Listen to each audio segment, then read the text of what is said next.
Welcome back to another Kingdom Rush Alliance guide. This is the Eyesore Tower Heroic Challenge. We got Broden and Therian as our heroes, and then the following towers. A little bit different than the campaign, but I think this is a very consistent build. Go ahead and copy the same upgrades, or the same as the campaign, except for the final upgrade, the Scourging Curse. We were able to get that. So, here we go.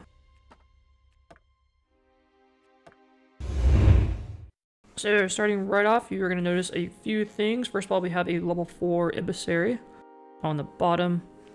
We have 2 level 4 glaives, one in the center and one on the top. I have rocket gunners in the back. Still are point guards, but the top one is a lot more important than the bottom one, because that's where you're going to get the blinkers that you try to run by.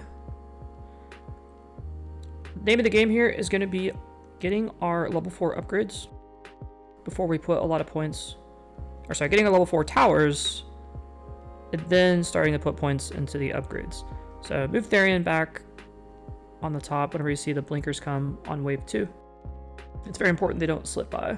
I like to have at least level 2 rocket gunners by wave 2, so you can deal with the blinkers. These are pretty much the only thing it might sink you here.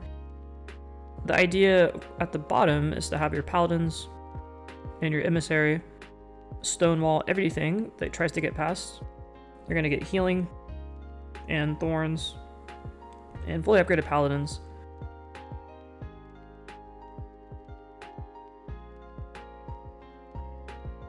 We got another rocket gunner, bottom roundabout. And yeah, just again, prioritize tower levels. So yeah, I now have a paladin level 4 on the bottom before I start putting points into the upgrades. We are going to max out the emissary and the paladin, so make sure you put those points. I wouldn't worry too much about the glaive discs. They're just not as important as stalling things out, because the glaives by themselves do a fair bit of damage. They're, especially the level 2, level 4s on the top and center. It's enough to deal with pretty much everything that's going to come off that top lane. Couple that with Broski, one of my favorite heroes, and you make short work of anything that comes on the top. You just have to make sure you deal with the vial spawners, otherwise once they hit that glare radius, they can cause some problems. But the top lane really isn't the main issue. Of course, the idea at the bottom is we have the paladins, and they're going to stand right at the perimeter of the glare radius, so nothing actually touches the glare. They just stand right in front of it, and they get wailed on by the emissary and the glaive tower. And then of course, because we have the emissary healing ability, we're going to be plopping our reinforcements down, which get buffed by the healing, and the paladins of course get buffed by the healing, as well as their own healing abilities. And it just really makes a strong wall.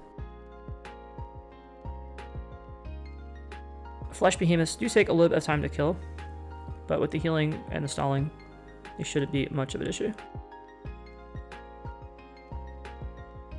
Let's see, a final little push here. We got Flesh Behemoths and an Evolving Scourge.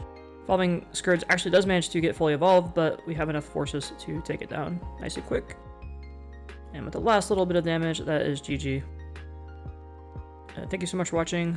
You guys have a good one.